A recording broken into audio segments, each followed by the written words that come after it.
진짜 내 삶에 하나님이 아니면 안 되는가? 그래서 나는 정말 하나님을 간절히 소망하나? 갈망하고 있는가? 그런데 내 안에 소망이 없다면 도대체 왜 소망할 수 없는가? 이런 질문들을 우리가 물고 이 수련회로 들어가게 됩니다. 그런데 문제는 나에게 하나님을 소망하고 갈망하고 싶은 그 마음들이 간절하게 있는데, 근데 그게 내 마음처럼 잘 안 될 때 굉장히 답답하잖아요. 그렇죠? 여러분 왜 그런지 아십니까? 우리 안에 여전히 내 자원이 남아있기 때문입니다. 생각해 보십시오. 내 자원이 없으면 내 정말 비빌 게 하나도 없어. 그러면 어떻게 돼요? 하나님만 붙잡아야 하니까 그 소망의 간절함의 밀도가 굉장히 달라지는 거죠. 그런데 내 안에 일말의 그 비빌 만한 모종의 자원, 조금이라도 자기의 뭔가 이런 것들이 남아있으면 내 자원과 하나님의 은혜, 그거 합쳐서 뭔가 만들어 보려는 시도가 우리도 모르게 그 시도들이 어플라이 되거든요. 그래서 내 자원으로 사는 사람들의 특징들이 있습니다. 첫 번째 특징이 뭐냐면 내 자원과 하나님으로부터는 유익들을 적당히 믹스해가지고 괜찮게 보이는 모양으로 삽니다. 이게 무엇이냐면 평소에 하나님 없이 살다가 그렇게 말하면서 살다가 위기나 어려움들을 만나면 어떻게 하죠? 그때 갑자기 경건의 왕이 됩니다. 기도의 자리를 찾고 갑자기 안 나오던 주 하나 이렇게 있다 보면 안 보여준 애가 갑자기 쓱 나타나요. 그래서 이렇게 보면 꼭 어려움들이 있더라고요. 뭐 주 하나에 갑자기 오기도 하고 막 말씀에 열심히 또 묵상해 보기도 하고.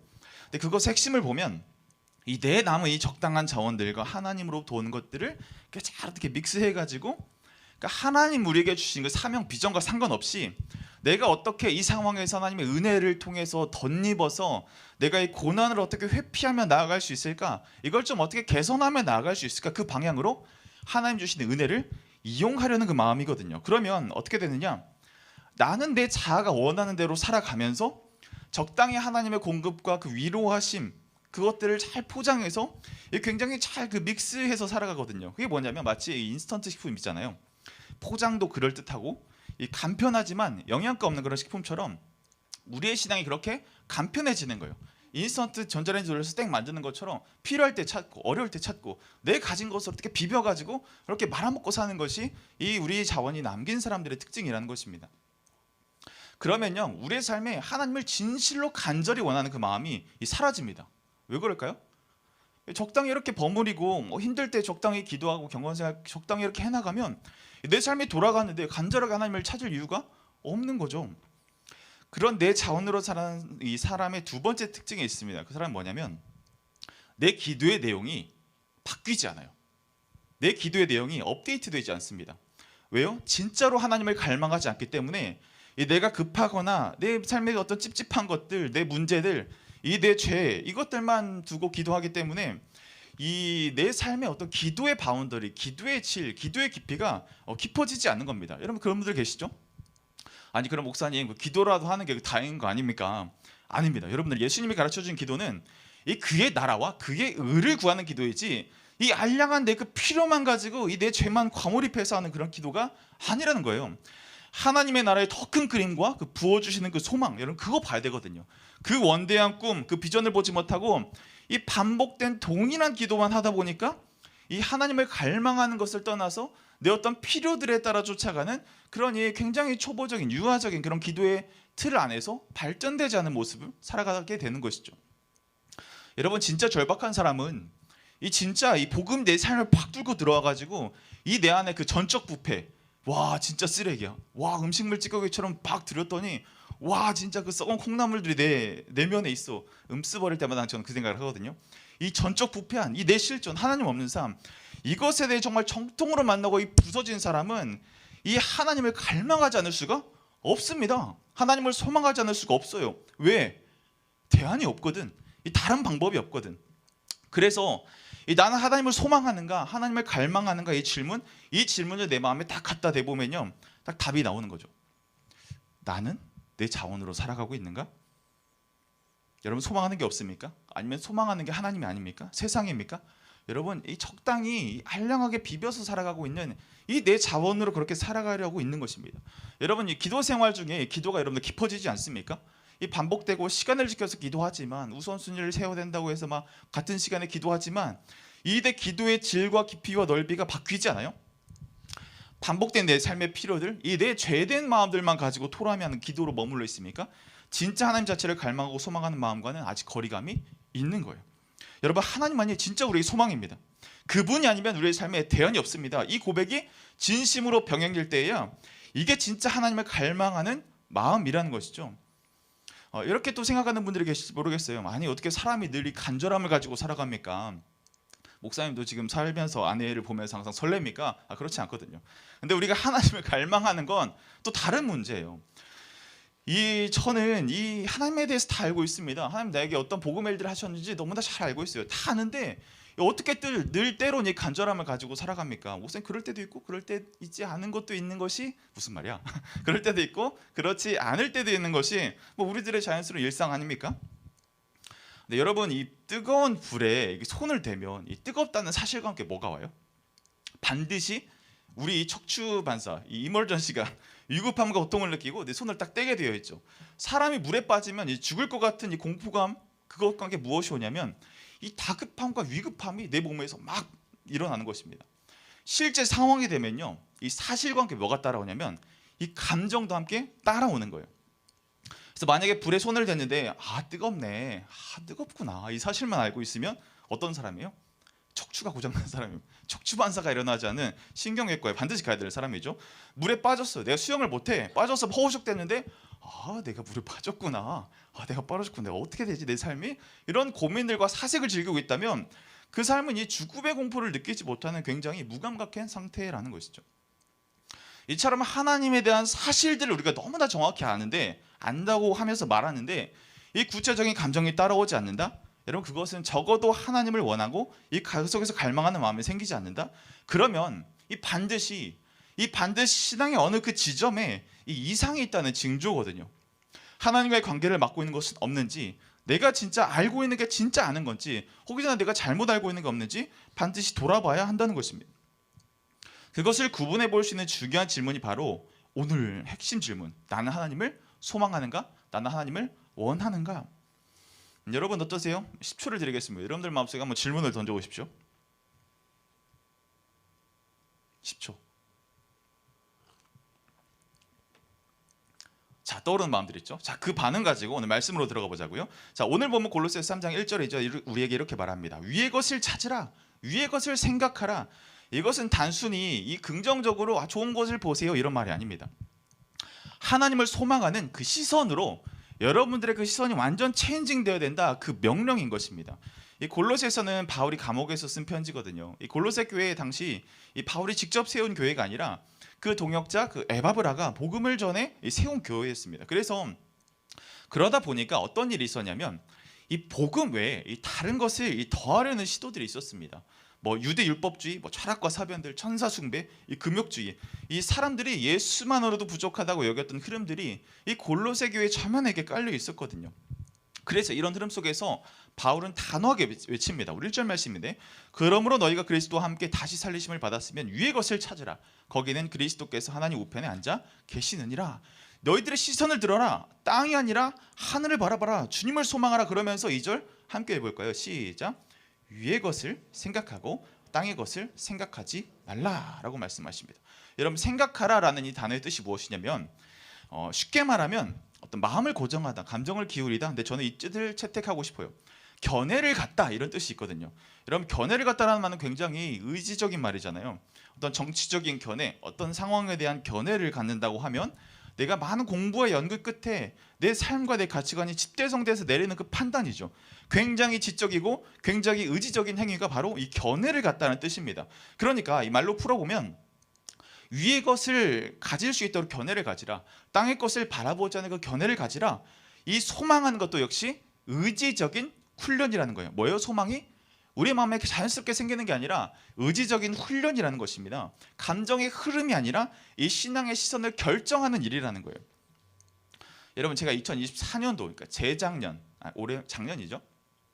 작년 임팩트 때 저 개인적인 굉장한 에피소드가 있었거든요. 아무도 모릅니다. 뭐냐면 이 본부팀으로 사역하면서 가장 이제 힘든 게 일정이거든요.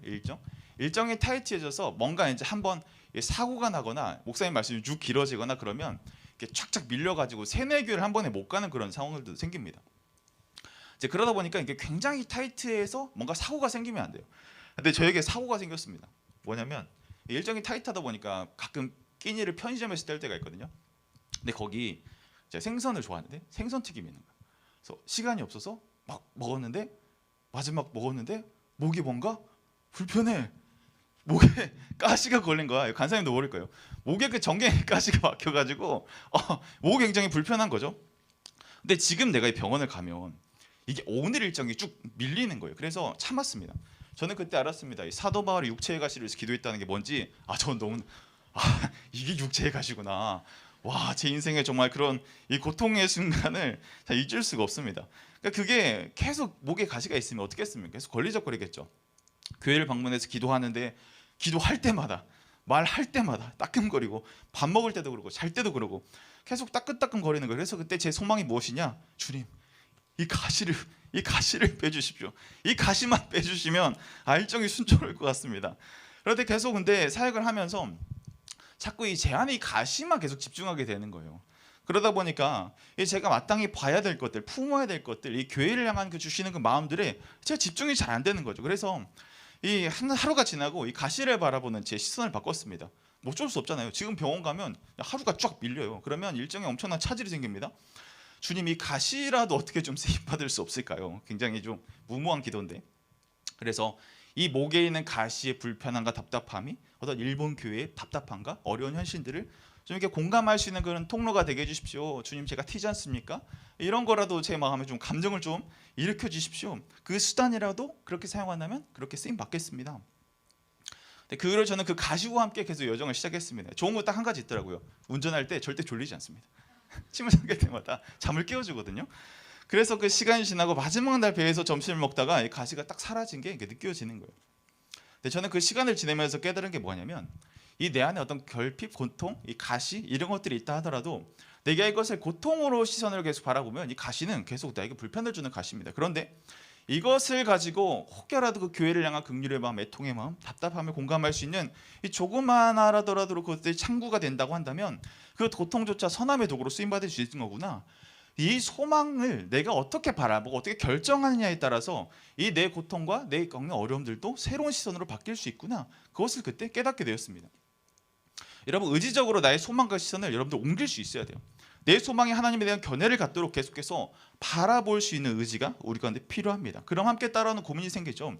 왜 우리는 그러면 왜 위의 것들을 바라보기 어려울까? 그 이유가 골로새서 3장 5절 17절에 3장 5절 11절에 나옵니다. 보시면 이제 우리가 위의 것을 바라보지 못하게 하는 여러 가지 악덕에 대해서 소개를 하고 있습니다. 내용이 길지만 음란과 부정과 정욕과 탐심, 우상 숭배, 이런 분, 악의, 거짓, 부끄러운 말 이런 얘기를 계속하는 거죠. 이 너희가 하늘을 못 보는 이유는 이 땅의 것들이 너희 안에 살아있기 때문이다. 그래서 하나님은 이 땅을 살아가는 우리들에게 무엇으로 힘주시며 계속해서 그 위의 것들을 그리스도를 바라보게 소망하게 하는가? 그 일들을 우리 가운데 누가 이뤄 가시냐? 성령께서 그 일들을 이뤄 가신다는 것이죠. 그래서 우리 H 소망을 나누고 있지 않습니까? 그 소망을 이뤄가는 첫 번째 키워드는 홀리 스피릿, 이 성령입니다. 이 성령님이 우리 가운데 오셔서 어떻게 일하시냐면 우리 마음에 오셔서 그 그리스도께서 주시는 소망을 이어가게 하시는데 그 소망을 어떻게 이어가게 하시냐면 성령님은 우리 안에 내주하시죠. 우리 안에 계신다는 말입니다. 이걸 쉽게 얘기하면 오늘 이 분위기라는 말로 좀 표현을 해보고 싶어요. 우리 마음속에 이 분위기를 주장하시는 거죠. 뭐라고요? 우리 마음의 분위기를 주장하신다. 아이를 키우면서 책으로 배운 인간의 발달을 몸소 체험하고 있거든요. 처음에 자기 욕구에 따라 살아가다가 요즘에는 이 사회성이 좀 생깁니다. 무슨 내용인지 모르는데 웃으면 같이 따라서 웃어요. 뭔지 모르면 혼자 찡긋합니다. 그리고 분위기가 쎄해지죠. 혼날 것 같죠? 그럼 다른 말을 돌리고요. 자리를 피하거나 딴청을 피웁니다. 사회성이 생긴 거죠. 그 분위기를 읽을 수 있는 흐름이 생긴 거예요.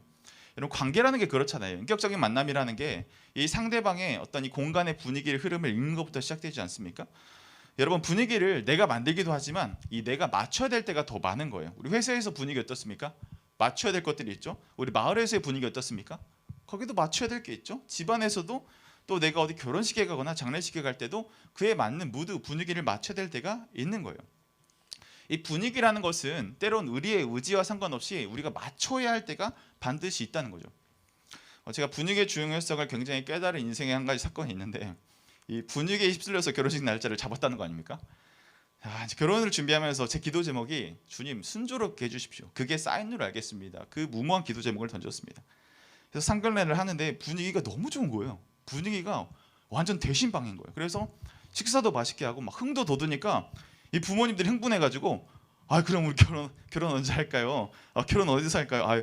저희 전주에서 합시다. 좋습니다. 해가지고 막 뭐 어디 봐준 데가 있다고 좋은 데가 있다고 막 갑자기 이 상견례가 결혼식 탐방 분위기가 되는 거죠. 그리고 이제 식사를 다 하고 그럼 가보자고. 거기 가보자고. 그래서 동생이 저한테 귓속말로 형 이거 맞아? 근데 제가 동생한테 나도 처음이라 몰라 이렇게 되는 건가? 호로록 그 두 집안이 결혼식장에 간 거예요. 가가지고 막 다 둘러보고 막 처제들 처음 보는데 막 둘러보고 막 말트고 얘기하다가 여기 좋다. 그래서 언제 비나요? 4월 7일에 빕니다. 그럼 이날로 하죠. 이때로 합시다. 그래서 저랑 아내랑 진짜 의논한 게 없었거든요. 그냥 그 분위기에 휩쓸려서 이 상황이 진행이 되는 거예요. 여러분 이거 일반적인 거 아닙니다. 절대로 이렇게 하시면 안 됩니다. 이 너무나 감사하게도 이 서로 잘 이해가 돼서 익스큐즈가 돼서 큰 트러블 없이 결정이 돼서 다행히 결혼할 수 있게 됐어요. 그런데 만약에 제가 그 분위기를 따라하지 않았으면 어떻게 될까요? 왜 우리 결혼인데 왜 마음대로 하시냐고. 엄마 아빠 너무 무리한 거 아니냐고. 장모님 지금 가만히 계시냐고. 뭐라도 좀 말 보태야 되는 거 아니냐고. 그렇게 말하면 어떻게 되죠? 분위기를 거스르는 거예요. 그러면 결혼이 멀어지는 거죠. 여러분 회사에서 부장님이 아재 개그를 했어요. 그 앞에서 정색할 겁니까? 어떻게 해야 돼요? 시작. 하하하하하. 나만 하나? 자, 맞춰줘야죠. 리더들, 마을원들이 뭔가를 하자고 했어요. 그 앞에서 정색합니까? 분위기 맞춰줘야죠. 분위기를 타지 않으면 안 되는 거예요. 그걸 거스르면 분위기가 깨지고요. 될 것도 안 되게 됩니다. 여러분 성령님이 일하시는 방식도 이와 비슷해요. 우리의 옛사람이 죽고 이 새 사람을 입게 되면서 우리 마음속에 어떤 분위기를 만드시냐? 우리 안에서 그 하늘을 간절하게 사모하는 그 내적인 흐름들을 우리 가운데 만드시고 풍성하게 부으시고 그 흐름을 소망이라는 이름으로 채우시길 원하시거든요. 그런데 오늘 본문에서 말하는 이 악덕을 우리가 여전히 갖고 있으면 시기하고 그 흐름 분위기가 있는데 시기하고 분내고 음란에 빠지고 탐심에 빠지고 거짓을 말하게 되면 이 성령님이 인격이시잖아요. 성령님이 분위기를 만들어 계시는 그 면전 앞에서 이 깨버리는 것과 동일한 것이죠. 여러분 성령님 앞에서 정색해 보셨습니까? 막 분위기를 만들어 가시는데 저기 성령님 지금 뭐 하고 계십니까?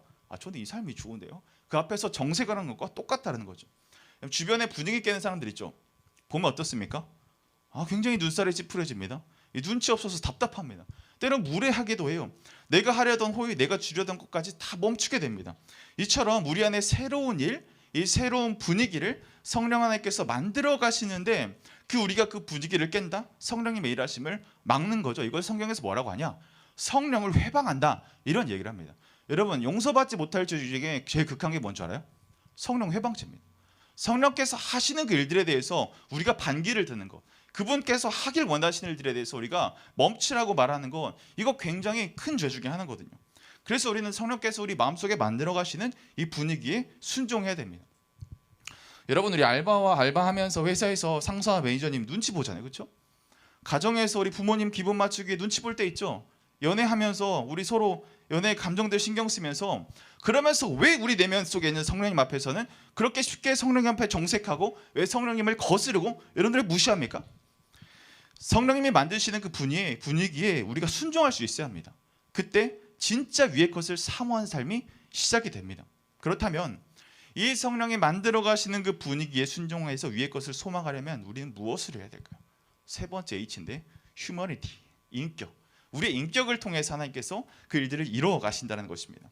우리의 인격적인 의지 또한 필요하다는 거예요. 우리가 일생을 살아가면서 수없이 많은 분위기를 맞추고 살아갑니다. 그 분위기의 흐름을 타며 살아갑니다. 그럴 때 무엇이 필요해요? 의지가 필요하잖아요. 그렇죠?